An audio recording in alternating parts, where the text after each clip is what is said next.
చెప్పరా ఎలాగున్నావేటి? ఏం బాగుంటాం రా, అసలు ఏం అర్థం కావట్లేదురా నా జీవితం. అసలు అందరూ ఇష్టం వచ్చినట్టు మాట్లాడుతున్నారు రా. అసలు ఏమైందిరా? ఏం చెప్పాలిరా, ఉద్యోగం లేదు, బీటెక్ అయిపోయింది. ఆహా, ఏం చేయాలి? ప్రతి ఒక్కరు ఇష్టం వచ్చినట్టు మాట్లాడుతున్నాడు రా. అసలు ప్రతి ఒక్కరు ఇష్టం వచ్చినట్టు అంటున్నాడు రా. మరి తప్పదురా కొన్ని రోజులు. ఎలా రా, ఈ పేషెన్స్ని కంట్రోల్ చేసుకోలేకపోతున్నాను నేను అందరిని చంపడేయాలనిపిస్తుంది నాకు. పేషెన్స్ కంట్రోల్ చేయలేకపోతున్నాను నేను. అయితే ఏముంటావు అయితే ఇప్పుడు? ఇది అందరూ ఇష్టం వచ్చినట్టు మాట్లాడినా సరే నా పేషెన్స్ని ఎలా కంట్రోల్ చేసుకో, నువ్వే కోర్సు నేర్పించరా. ఎన్నో కోర్సులు చేస్తుంటారు కదా, అందులో ఇదొకటి చేయరా బాబు, చచ్చిపోతున్నాను రోజు పడలేక. చేస్తానులే, పేషెన్స్ని చేసే కోర్సు నేను చేస్తాను, ఓకేనా? స్టార్ట్ చేయ, త్వరగా త్వరగా చేయి. Okay okay. ఈ కోర్స్ పేరు వచ్చేసరికి control patience from critics and others.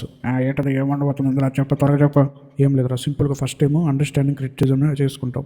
దాని తర్వాత 5 ముఖ్యమైనవి నేర్చుకుంటాం. ఏమంటావు చెప్పు, ఏంటో త్వరగా చెప్పు నాకు. ఇందులో మొత్తం 5 చాప్టర్స్ ఉంటాయి అనమాట. ఏట్రా 5 చాప్టర్స్? ఏమన్నా స్కూల్ బుక్ ఎట్రా, ఏమైనా సబ్జెక్ట్ ఎట్రా చాప్టర్లు ఉండడానికి? తప్పదురా, మరి నీకు కంట్రోల్ చేసుకుని ఉందా లేదా పేషెన్స్ని? తగలట్టు త్వరగా పెట్టు. ఓకే, ఇప్పుడు దీని ఇంపార్టెన్స్ ఏంటో తెలుసుకుందాం. ఎక్కువ కోర్స్ కంప్లీట్ చేస్తావు, దాని తర్వాత నీకు ఏం లాభం వస్తుంది, ఏం బెనిఫిట్స్? చెప్పరా, నిజమే బెనిఫిట్స్ ఉండాలి, చెప్పు. ఈ కోర్సు నువ్వు కంప్లీట్ చేసావు అనుకో, చేస్తే అది చెప్పు. నీ ఇన్నర్ స్ట్రెంగ్త్ని డెవలప్ చేసుకునేవాడు అవుతావు, ఎమోషనల్గా కంట్రోల్ చేసుకునేవాడు అవుతావు, ఎలాంటి హార్డ్ పరిస్థితులైనా నీ పేషెన్స్ని ఎలా హ్యాండిల్ చేయాలో తెలుసుకుంటావు, అలాగే పీస్ని ఎలా పొందాలో తెలుసుకుంటావు, అలాగే ఇంకా పాజిటివ్ సెల్ఫ్ లుక్ని పొందుతావు. ఏటా చెప్తున్నావు, ఏమో ఏట అర్థం కావట్లేమో చెప్తున్నావు ఏవే. అలాగే హెల్తీ పర్సనల్ బౌండరీస్ కూడా నువ్వు పెట్టుకుంటావు. ఇంగ్లీష్లో అలాగే ఎందుకురా చెప్తున్నావు, తెలుగులో చెప్పరా. ఏమైందిరా తెలుగులో చెప్తే నీకు? అదేరా, నీకు సింపుల్గా చెప్పాలంటే ఎలాంటి క్రిటిసిజం వచ్చినా సరే, అంటే ఎవడు ఏమన్నా సరే, నువ్వు ఎలాగైనా నీ పేషెన్స్ని కంట్రోల్ చేసుకుంటావు, ఓకేనా?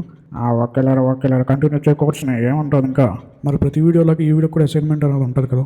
తగలెట్ అసైన్మెంట్ ఏదో. గైస్, అసైన్మెంట్ లింక్ డిస్క్రిప్షన్లో ఉంది, ఇక్కడ రాసింది. ప్లీజ్ దాన్ని చదివి అర్థం చేసుకొని మీ ఎక్స్పీరియన్స్ని కింద ఉన్న కామెంట్లో తెలియజేయండి. Thank you. తెలియజేసిన తర్వాత ఏమొస్తుంది నాకు? కొంచెమైనా పేషెన్స్ కంట్రోల్ చేసుకునే శక్తి వస్తుంది అనమాట. ఒకసారి ట్రై చేయను కూడా. సరే అలా చూద్దాం లేరా బాబు, చచ్చిపోతున్నావు అలాగా. కానీ రేపటి నుంచి కోర్సులో ఇంకా బాగా నేర్పించరే. చూస్తే బాగా నేర్చుకుందాం, ఓకేనా? ఓకే లేరా బాబు, బాయ్ రా. థ్యాంక్ యూ అందరూ చూసినందుకు. అరే, ఇంకొక విషయం ఉందిరా, మర్చిపోయి చెప్పడం. ఏట్రా ఇప్పుడే లేట్ అయిందంటే నీ బాధ? అదేరా, ఈ కోర్సులు ఎలాగ అరేంజ్ చేయబడ్డాయో చెప్పాలి కదా మరి. తగలట్టు త్వరగా చెప్ప. ఏం లేదు, ఫస్ట్ పార్ట్ వచ్చేసరికి జస్ట్ ఇంట్రొడక్షన్ మాత్రమే ఉంటుంది కోర్సు, ఈ వీడియో అది. అయిపోయింది కదా ఈ వీడియో, నెక్స్ట్ చెప్పు. సెకండ్ పార్ట్లో ఈ ఎలాగ పేషెన్స్ కంట్రోల్ చేసుకోవాలనే విషయం గురించి ఉంటుంది. థర్డ్ పార్ట్లో కూడా అదే ఉంటుంది. కానీ ఫోర్త్ పార్ట్కి వచ్చేసరికి ఏముంటుంది ఫోర్త్ పార్ట్లో? ఇంకా అయిపోయింది కదా థర్డ్ పార్ట్తోనే. కాదు, ఫోర్త్ పార్ట్ నుంచి ప్రాక్టికల్గా ఉంటాయి అనమాట. అంటే ప్రాక్టికల్ అసైన్మెంట్సే ఉంటాయి ఫోర్త్ పార్ట్ అంతా కూడా. చూద్దాంలే, అప్పుడు చూసుకోవచ్చు. అదే ఫిఫ్త్ పార్ట్ వచ్చేసరికి లైఫ్ ఎగ్జాంపుల్గా ఉంటుంది అనమాట. అంటే నిజంగా ఏం మాట్లాడుతున్నారా, నిజంగా ఎగ్జాంపుల్ ఏంటి? నిజంగా అది పేషెన్స్ కంట్రోల్ చేసుకునే వ్యక్తి ఎలాగ బిహేవ్ చేస్తాడని ఒక ఎగ్జాంపుల్ మనం చూద్దాం.